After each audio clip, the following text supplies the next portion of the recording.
Padre, pabinyagan ko sana ang anak ko. Ano ang ipangalan mo sa kanya? Tigre po. Ano? Hindi pwede, Doming. Pangalan ng mabagsik na hayop yan. Pwede, Padre. Kung pwede ang leon, edi pwede rin ang tigre. Pwede! Doming, doming, pwede lahat. Doming, doming, pwede lahat. Doming, doming, pwede lahat. Doming! Pwede lahat. Doming, pwede lahat.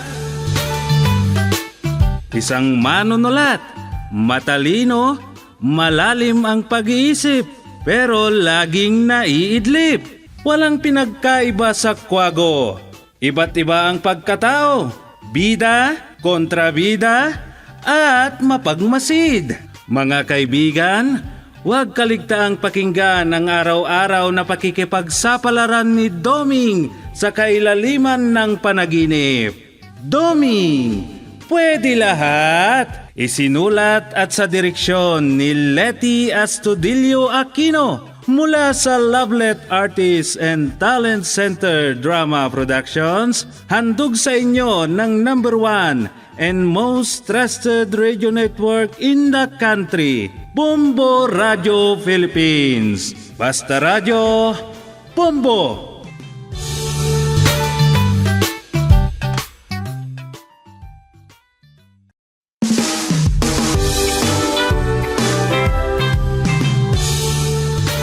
At ngayon, inyong pakinggan ang pakikipagsapalaran ni Doming sa ilalim ng panaginip. Narito ang kwento na ating pinamagatang At Dumating ang Patay. Dito sa ating dula, Doming, pwede lahat.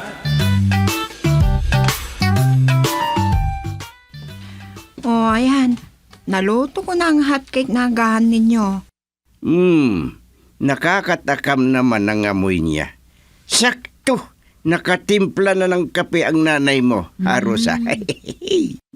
Maganda pala pag ganitong mamasyal kami dito sa inyo sa umaga. Makalibre ng almusal. Oo naman. Mas gusto ko pa nga para may makasalo akong kumain sa umaga. Bakit, si Dumeng? Saan siya nagpunta at bakit ang aga-aga na hindi ko siya makita?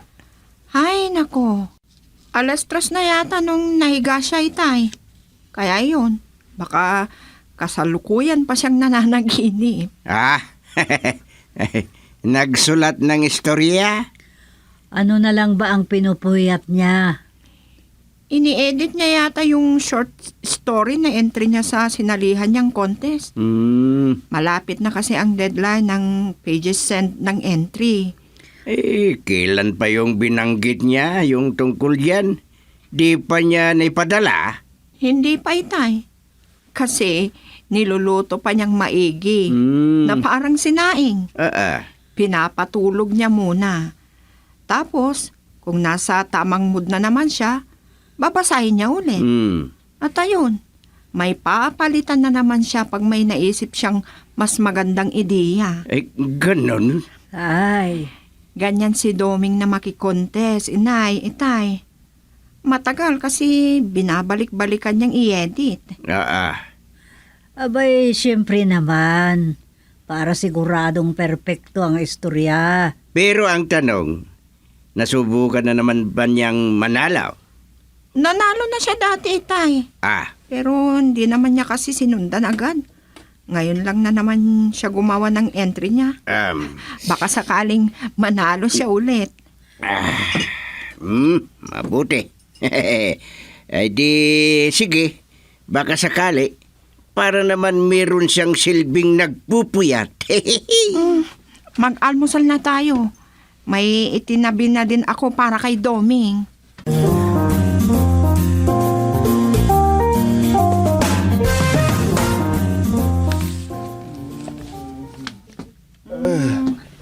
Good morning, Dom.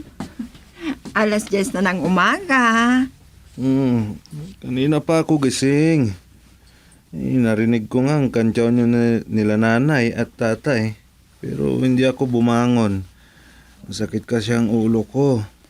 Hayan kasi. Uyat ka ng buyat. Ano ba yung pinagpupuyatan mo? Hindi mo pa ba na-edit yung entry mo? Tapos na yun. May-email ko na din. Yung comics ng kandidato ang pinagpuyatan ko. Ah, yung pinapagawa ni Congressman Kalangakang? Oo. Parang gusto ko pang matulog. Eh di matulog ka muna. Oh, may tumatawag sa cellphone mo, Dom. Oh, pakitingnan nga kung sino yan.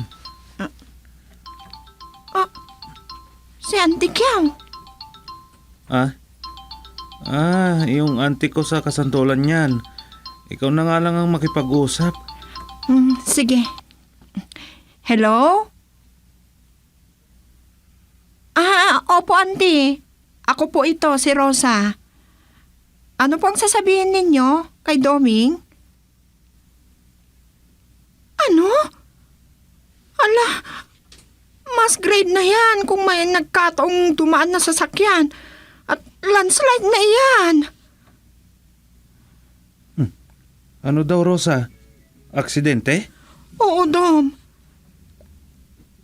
Ano po? Kasama si Uncle Butong na pinsan ni Tatay? Wala. Andito si Doming, Auntie. Kausapin niyo po. Dom, kausapin mo daw si Auntie Kiao.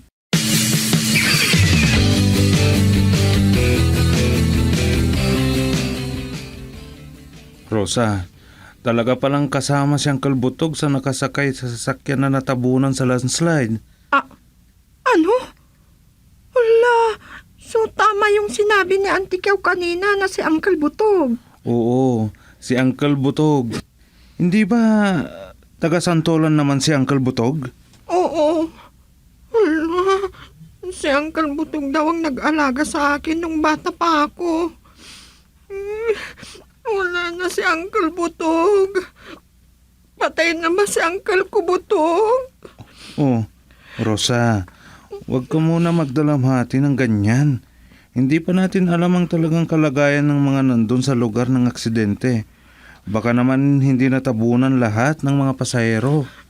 Tara na, Doming. Ha? Saan tayo pupunta? Punta tayo dun kina Tatay. Sama tayo sa kanila kung sakaling pupunta sila sa may naganap na aksidente.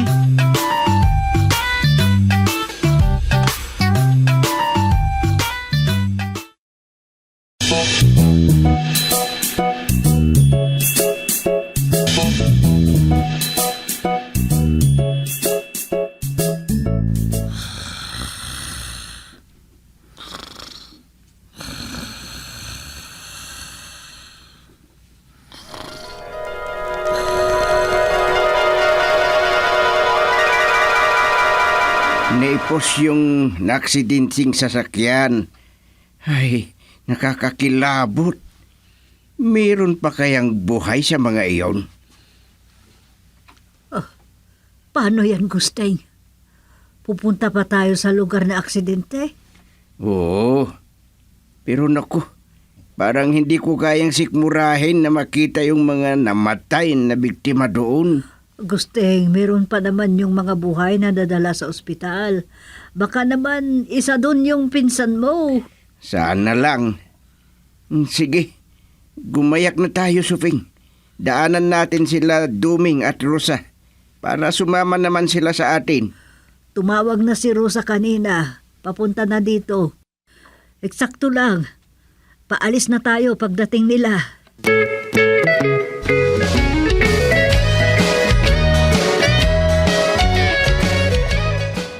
Ay, Domeng, huwag masyadong mabilis ang pagmaneho mo. Baka naman maaksidente din tayo, ha?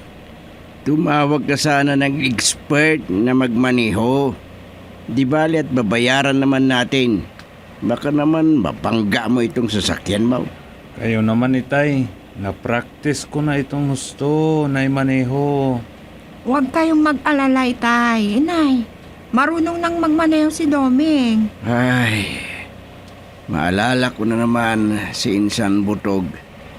Kawawa namang mabiyuda si Bining na asawa niya kung isa siya sa mga namatay. Kawawa naman kung wala na siyang kasama. Wala na talaga din tayong magagawa kapag ganyan. Kung talagang kapalaran niyang pinsan mo ang mawala na dito sa mundo, tanggapin na lang natin ang katotohanan.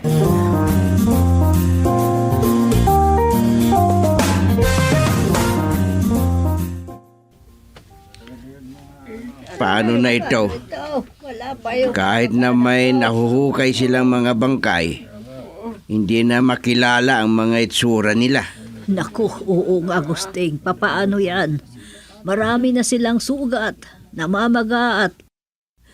Ay, umumbok pa ang mga katawan ng iba at... Ay, Diyos ko po, ang saklap naman ng mga kinahinatnan ng mga biktima.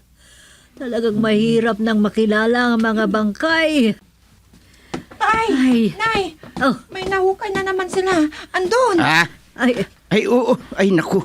Sana naman, hindi ang pinsan ko. Ay, Gustig, Ay, imbis naku. na asahan mong sana siya na yun. ayokong bangkay na mahanap si pinsan ko. Sana buhay. Ay, naku. Sa bagay, buhay sana si Butog. Pero Gusting, kailangang tingnan natin kung sino yun. Ah, Teka, may alam ka bang pagkakilanlan kay Butog? oo.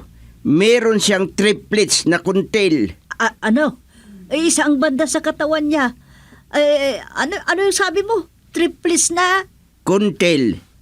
Ay, Diyos ko po. Iyon ano ang mark ni Butog. Nawala siya nung bata pa siya o bata pa kami. Kung hindi dahil doon, ay di ko na alam. Hindi na sana nahanap. Ay, Tingnan naku. natin yung kaahon nila mula sa bangin na pinaghuhukayan ng mga rescuer. Sige, sige. Sige. Ano pang sige nagawa ninyo? Tayo na. Tayo Tara na. Naku. Sana lang at hindi si Insan Butog yan. Sana buhay pa din siya.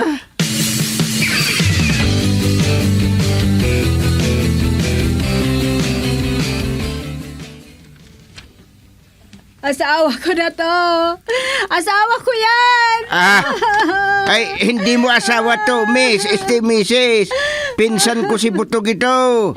Ay, Insan Butog, patay ka na talaga. Mga agaw kayo ng bangkay. Bangkay ng asawa kong si Kirog. Nandyan ang palatandaan ng pagkakakilan niya sa kanya. Ano? Ganyan din ang palatandaan ng pinsan kong si Butog. Kaya no, ang linaw dyan sa tinga niya. Basta yan ang palatandaan ko sa asawa ko. Pinipisil-pisil ko pa yan kung minsan. Ay nako. Ay, kuntil. Parihas. Parehas lang yan. Basta asawa ko ito. Anong asawa mo? Si Butog namin ito. Ay, asawa ko to. Bakit inaagaw naman nila ang bangkay mo? Ay nako. Oy, babae, sandali lang. Bangkay namin yan. Ay, ibig kong sabihin, bangkay ng kamag-anak namin yan. Oo, wala kang laban dahil malinaw ang palatandaan namin. Ay, Insan Butog, magiging bangkay ka ng asawa ng babaeng ito kung wala yung kuntil mo. Ay, Gusti, triplets na rating. Ay, kuntil ang sinasabi mo, hindi ba? Oo. Kambal lang yan. Kambal. Ay, wala na. Kung hindi ikaw ito asawa ko, nasaan ka na, Kirog? Oh, narinig mo, Butog, Insan? Ay, Kirog sana ang magiging pangalan mo kung wala yung kuntil mo. Ay, naku. Wala na talaga. Hindi mo ba talaga bangkay ito, Kirog? Hala, sige. Iuwi na natin itong bangkay ng pinsan mo, Gusting. Pero ang alam ko, triplets yung kuntil niya, hindi twins. Hindi kambal. Sige, iuwi na ninyo. Iuwi na natin. Ay, hipag! Iuwi na natin ang asawa mo. Ay, siya na ito! Oo, halika na. Iuwi na natin.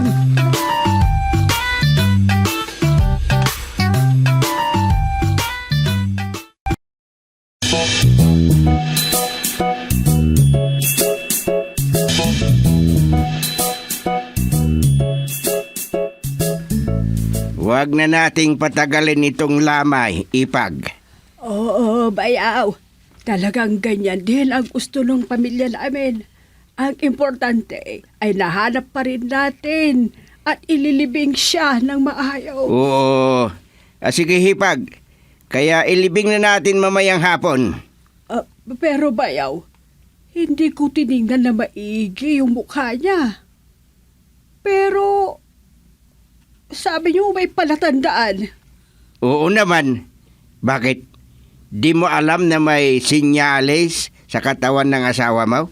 Oo, naniniwala akong meron. Alam ko yan. Pero, Ay naku, Hipag. Wala nang pero-pero dyan.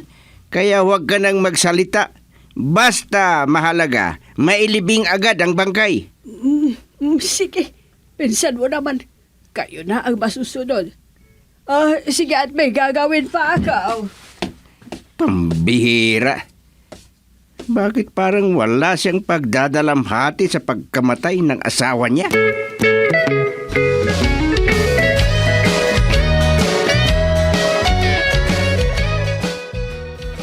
Rosa, hindi pa ba tayo uuwi sa barangay Hingalo? Hindi pa daw, sabi ni Itay. Bakit daw? Paano na ang barangay? Isang araw lang dapat kaming wala doon. Yan ang sinabi niya sa tinukan niyang OIC. Basta, wag muna daw tayong uuwi kasi magpapadasal pa tayo. Ano? Oo, Dong. Hindi na kasi natin naasikaso ang magpadasal kasi inuna naman natin asikasuhin yung pagkalibing ni Uncle Butong. Oo nga. Siyam na dasal ang kailangan ng namatay, hindi ba? Oo. Yan ang alam ko. Oo, Dong. Kaya siyam na beses tayong magpapadasal. Pagkatapos niyan, may konting salo-salo. Ang ibig kong sabihin, magpapakain tayo. Imbitado lahat ng mga kaibigan niya at mga kabarangay nila dito sa Santolan. Ganun pala. Pwede kayang mauna na akong muwi? Nag-aalala kasi ako sa barangay natin. Ay nako, yan ang wag mong gagawin doon. May pamahiin sila tatay. Pamahiin? Oo, pamahiin. Ano? Bawal sa kanilang ganyan. May susunod daw na mamamatay kung hindi natin susundin ang mga matatanda. Ano?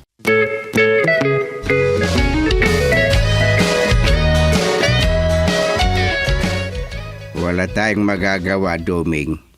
Dito muna tayo sa Santulan hanggang matapos ang pasyam.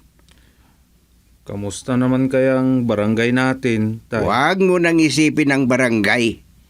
Marunong naman ang UIC na iniiwan ko. Sana lang. Minsan kasi nalilipat ang puyo niya.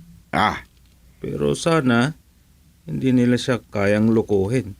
Mamaya may manloko sa kanya doon. Basta huwag mo nang isipin ang iniwan nating barangay Hingalo. Ang mahalaga ay tungkol sa pinsan ko. Ay, naiiyak na naman ako. Ano ba yan? Nakakaawa ang kinahinatnan niya.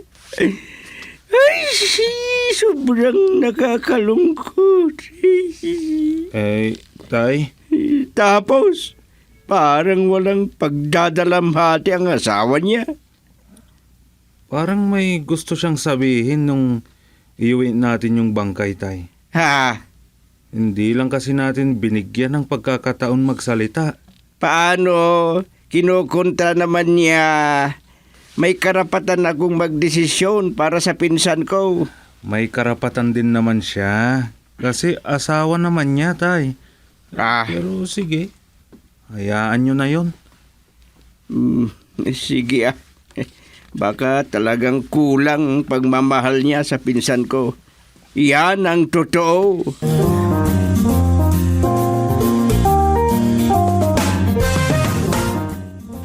Huling padasal na natin mamayang gabi, Dom.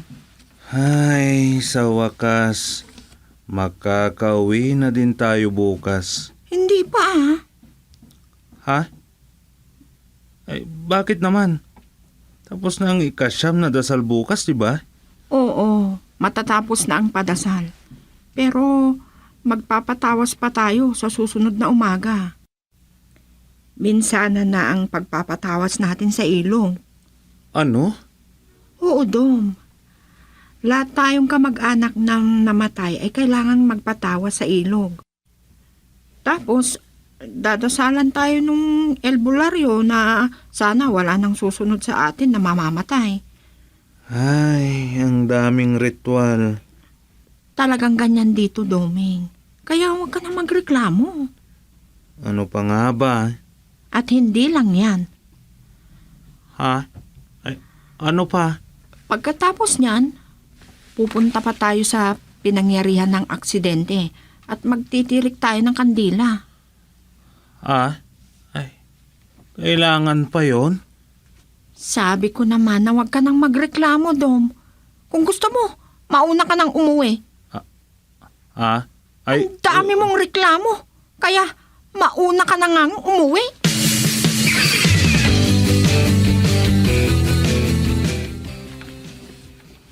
Tinatamad akong mag-asikaso ng mga asikasuhin, Bilas Sufeng. Oh, bakit naman, Bilas Bineng? Ngayon pa, nahuling gawain na. Pagkatapos ng padasal, magpakain tayo. Tapos, punta na tayo sa ilog para sa tawas. Kahit hindi na ako magpatawas, Bilas. Oh, bakit naman? Kasi hanggang ngayon, question pa rin sa akin kung si Butog na asawa ko yung inilibing natin. Ano? Oo, Bilas. Wala kasi akong maramdamang dalamhati kung tinitingnan ko yung kabaong niya nung nilalamayan pa lang natin.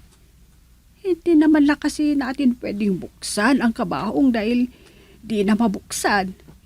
Bakit mo lang ngayon sinasabi yan? Paano? Si Bayaw Gusting naman na ang mismong nangilala. Wala na ako magawa.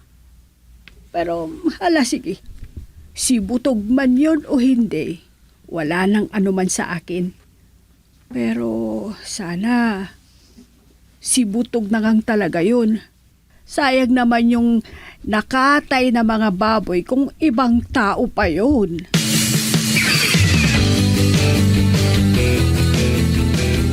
Sige, tayo na sa kainan. Tapos ng padasal, kain na tayo.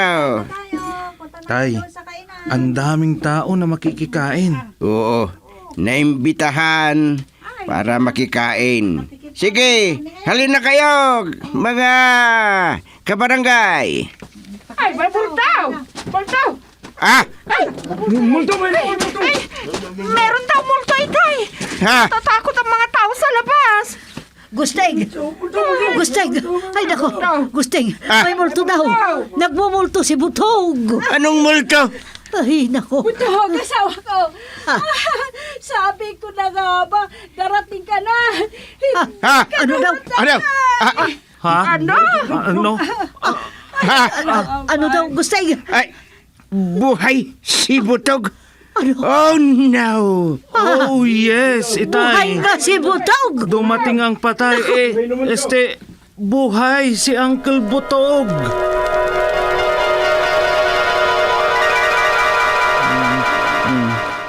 Dumating ang patay.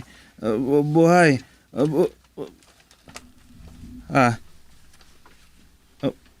Buhay si... Ay, ano ba yan? Panaginip lang pala. Ano ba namang panaginip yun?